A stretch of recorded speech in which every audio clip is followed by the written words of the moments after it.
আমি একটা লেখা পড়েছিলাম, লেখাটা ছিল একটা লোক রাতের বেলা সে মোবাইল দেখতেছে, মোবাইলের মধ্যে সে একটু খারাপ দৃশ্য দেখাচ্ছিল। এমন সময় মেয়ে গিয়ে ঘরে ঢুকলো, মেয়ে ঘরে ঢুকে দেখলো বাবা তার মোবাইলের মধ্যে খারাপ দৃশ্য দেখে। আছে কিনা এমন ছেলেরা, এমন আছে কিনা বলেন? এগুলির কারণেই তো জানা, এগুলির কারণেই তো জানা। দৃশ্য দেখছে, মেয়ে দেখে ফেললো।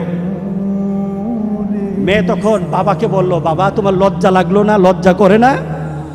একটা শব্দ বলেছে, লজ্জা করে না বাবা, লজ্জা করে না বাবা। মেয়েটা ঘরে চলে গেল।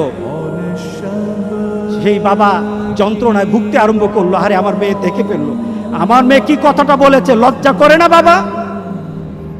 মেয়েটা সহ্য করতে পারলো না। সে লোকটা অফিসে চলে গেল, অফিস করতেছে, কিন্তু আর ভালো লাগে না। মেয়েটা কি বলেছে, লজ্জা লাগে না বাবা।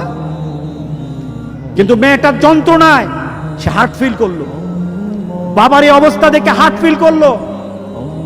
মেয়েটা এরপরে মারা গেল।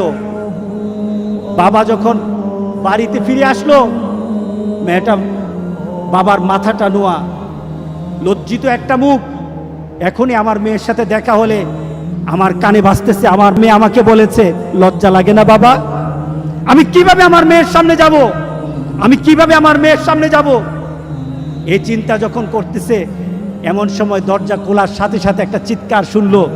স্ত্রী চিৎকার বলতেছে,